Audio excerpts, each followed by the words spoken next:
National conference लगातार आपको निशाना बनाई रहे और आपका टैग बीजेपी और बाकी पार्टियों के साथ कर रही है क्या? वो काफी टैग लगते आ रहे हैं पिछले 30 साल से।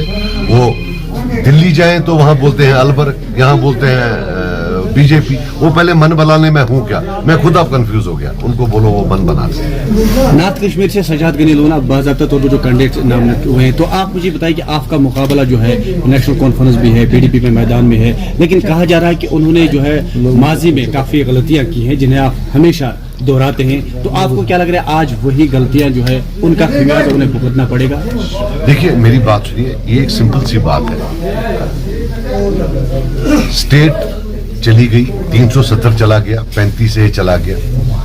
आज हम यूनियन टेरिटरी है और 5 साल से इलेक्शन नहीं हुए। जब हम जवाब ढूंढेंगे, मेरे को भी जवाब देना पड़ेगा।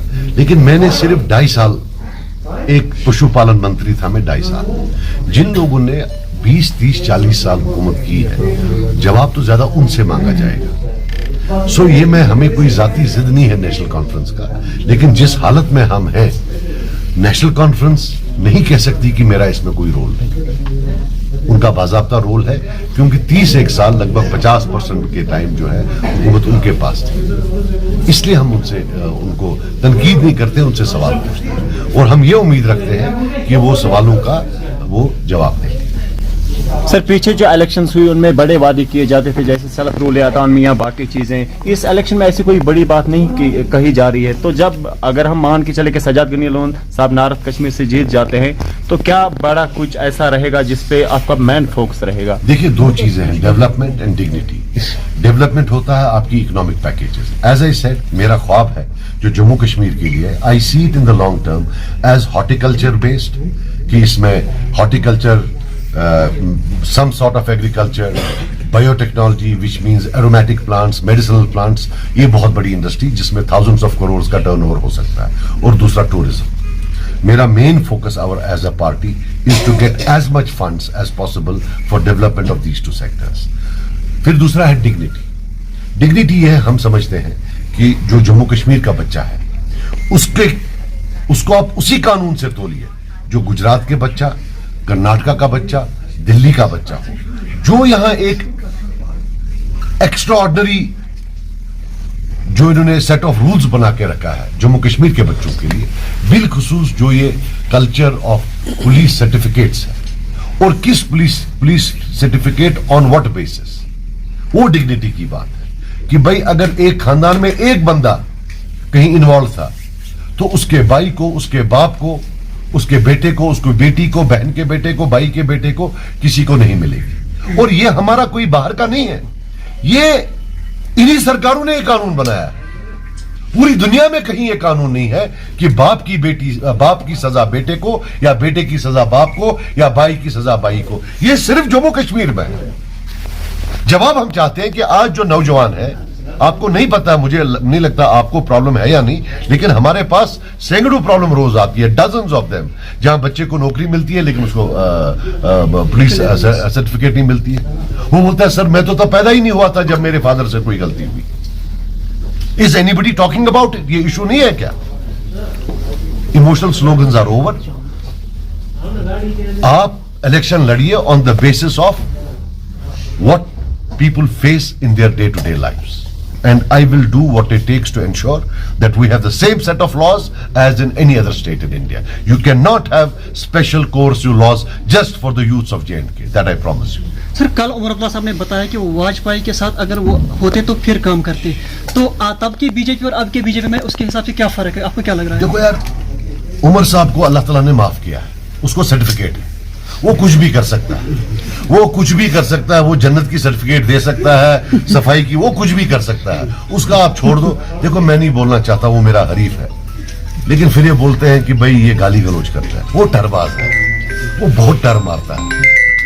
अब ये मुझे आप बताओ, वाजपेयी साहब और मोदी साहब में क्या फर्क है? वाजपेयी साहब ने इंटरनल अटॉनमी का रेजोल्यूशन रिजेक्ट नहीं किया। वाजपेयी साहब ने पार्लियामेंट में नहीं बोला अगर हमारे पास बहुमत होता तो हम 370 को हटा देते। उनके टाइम में क्या कई बड़े कांड नहीं हुए, उन्हें कोई एक्शन लिया क्या? कौन सा फर्क है? मींस कि उमर साहब का जो मसला है बीजेपी के साथ, ये आइडियोलॉजिकल नहीं है, ये पर्सनल है। उनका प्रॉब्लम हिंदुत्व से नहीं है, उनका प्रॉब्लम यह है कि उनको मोदी जी शायद घास नहीं डालते हैं, वाजपेयी साहब घास डालते थे। कल कोई और आएगा, वो घास डालेगा, उधर चले जाएंगे। इसमें क्या है? 370 की बात अभी भी की जा रही है नेशनल कॉन्फ्रेंस की तरफ से। आप एज ए JKPC चीफ उस चीज को कैसे देख रहे हैं? मैं कह रहा हूं कि अगर वो ला सकते हैं, सिर्फ लोगों को बोले कि कैसे लाए। एक जो है आईनी रोड मैप दे कि वो कैसे लाएंगे, क्योंकि देना पार्लियामेंट ने है, देना पार्लियामेंट ने। तो मैं आपको बता दूं कि मुझे याद है आज से 2 साल पहले, 1.5 साल पहले मुझे एक वर्कर आया, बोला सर हमने सुना है नेशनल कॉन्फ्रेंस वाले बोलते हैं कि जो सीटें सजाद साहब को आएंगी ये इस्तेमाल की जाएंगी असेंबली में एक रेजोल्यूशन पास करने के लिए, जो सुप्रीम कोर्ट भेजा जाएगा, क्योंकि तब खबर थी कि असेंबली इलेक्शन होगा। तो ये झूठ उन्होंने डाल दिया कि जी रेजोल्यूशन पास होगा, वो असेंबली जाएगा। फिर सुप्रीम कोर्ट ने फैसला भी सुना दिया। उनको अगर लगता है कि देखो, क्योंकि इनके 3 MP वहां होते हुए 370 लिया, वो कुछ तक कर पाए। अब अगर इनका कोई MP गया, अगर गया, वो कैसे वापस लाएगा, वो इनको लोगों को समझाना चाहिए। झूठ नहीं चलेगा, कितना झूठ बोलेंगे। आपके हिसाब से ये 70 साल से झूठ बोल के आ रहा है, आपको अभी लग रहा है कि उनकी तरफ से कोई MP अब कश्मीर से जाएगा? मुझे लगता है आपकी मर्जी है ना जाए, तो मेरी भी वही मर्जी है। तो सजाद साहब, मैं आखिरी सवाल पूछना चाहूंगा कि यार आप सवाल देंगे। क्लियर नाउ कि PDP और NC आप साथ नहीं जा रहे हैं, लेकिन साथ में ये भी कहा जा रहा है कि सजाद साहब के कुछ जो लाइक माइंडेड लोग हैं शायद सजाद साहब का साथ देंगे, जैसे अल्ताफ साहब या बशर, कहीं और भी इन कैंडिडेट्स या लोग हैं पॉलिटिकल लीडर्स, क्या उनमें कुछ कन्वर्सेशन उनके साथ चल रही कि at this point of time? देखिए, अभी जो मैं यहाँ बैठा था, हमारे कलारूस के लोग थे, गरीब तबके से थे, मैं इनके साथ कॉन्वर्सेशन कर रहा था। ये conversation from here till top मेरी चलती रहेगी इन परस्यूट ऑफ अ विन। हम तो किसी के पास भी जाएंगे और उसको बोलेंगे। सो ये वो कम्युनिकेशन तो होती रहती है, लेकिन किससे वो मैं इसमें बयान नहीं